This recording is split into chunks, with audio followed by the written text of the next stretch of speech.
Halo GP Mania, di Starting Grid kali ini kita akan mengupas tuntas tentang memahami betapa pentingnya rem belakang pada MotoGP.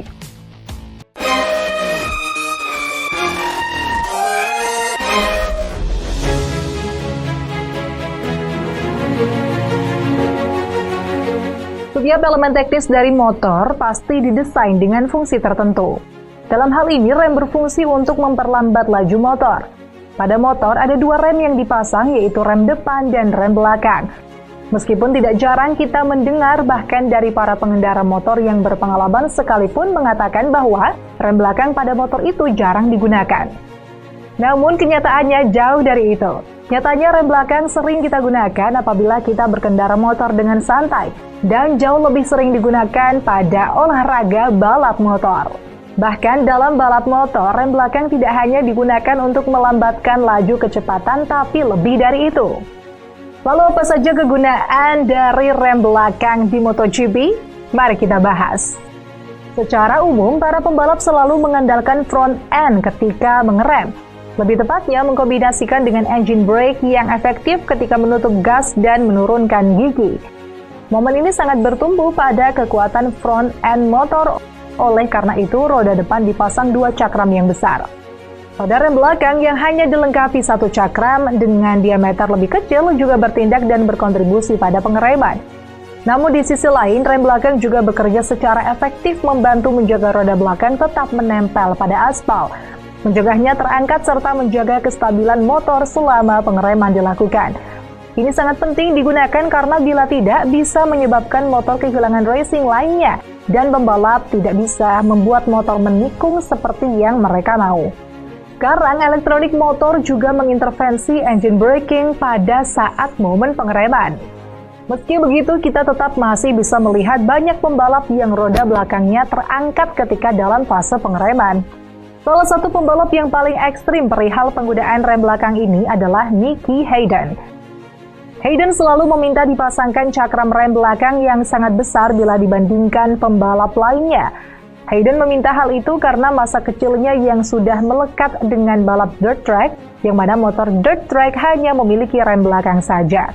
Kemudian saat Hayden pindah ke balap MotoGP, dia tetap menjaga kebiasaan lamanya dengan sering menggunakan rem belakang. Tentu saja tidak hanya untuk melambatkan laju motor, tapi juga sebagai alat bantu menstabilkan motor dan bahkan untuk membantu menjaga putaran mesin. Ketika digunakan dengan tepat, maka rem belakang akan sangat membantu sehingga kecepatan putaran mesin tidak drop. Dalam mengendarai motor, pasti ada situasi ketika akan menurunkan kecepatan. Kita tidak perlu menginjak rem dan hanya menutup gas untuk menurunkan kecepatan. Namun saat melakukan hal itu, mesin kehilangan kecepatan putarannya. Dan ketika akan berakselerasi lagi, momen kecepatan putaran mesinnya sudah hilang. Nah, dalam balapan, trik yang digunakan banyak pembalap adalah menginjak pedal rem belakang tapi tanpa menutup gas. Aksi ini akan tetap memperlambat kecepatan motor tapi tetap menjaga kecepatan putaran mesin.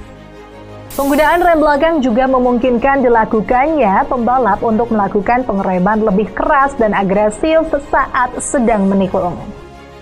Pada situasi ini, tekanan beban yang berlebihan pada front end motor bisa fatal dan berisiko terjadinya crash. Itulah mengapa rem belakang selalu digunakan saat pembalap melambatkan laju motor saat menikung. Karena minimnya grip di momen ini masih bisa diatasi dengan penggunaan rem belakang dan resiko crash bisa diminimalisir. Untuk dapat menggunakan rem belakang di tikungan, pembalap biasanya menggunakan rem jempol yang ada di handle kiri motor. Karena saat menikung ke arah kanan, motor akan mencapai tingkat kemiringan yang tinggi dan ruang yang ada sangat sempit untuk kaki kanan pembalap menginjak pedal rem. Meski begitu, tidak semua pembalap terbiasa atau merasa nyaman dengan rem jempol ini, karena gerakan simpel menggunakan satu jari untuk memencet rem di handle kiri tetap akan menurunkan kekuatan tangan pembalap dalam menggenggam handlebar motor.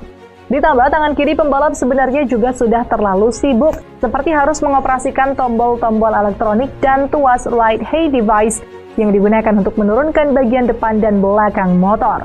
Perangkat-perangkat ini terkadang diaktifkan secara hampir bersamaan, yang mana membutuhkan koordinasi yang bagus bagi pembalap tanpa harus kehilangan konsentrasi terhadap hal-hal yang ada di depan.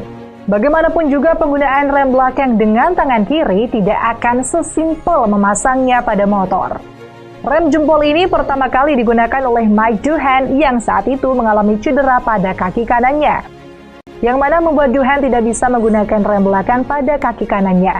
Para mekanik pun membutuhkan proses yang lama dalam mencari desain, kalibrasi, dan modifikasi yang tepat, karena kekuatan lengan tidak bisa memberikan tekanan tuas yang sama seperti pedal pada kaki.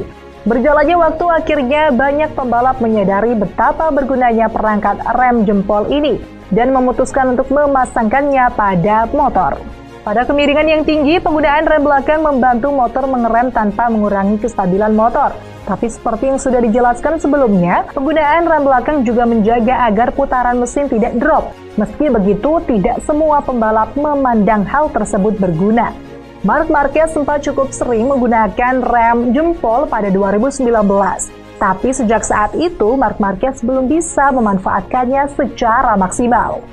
Meskipun Marquez pernah melakukan beberapa kali uji coba rem jempol di 2014 dan 2016, tapi menurutnya rem jempol tidak bekerja lebih baik daripada rem biasa yang menggunakan kaki. Tapi di 2019, Marquez mulai menggunakannya lebih sering, meskipun tidak di setiap seri balapan. Bagi Marquez, rem jempol ini tetap bisa menjadi elemen pendukung pada situasi tertentu, seperti saat settingan mapping elektronik atau kompon ban tertentu yang digunakan.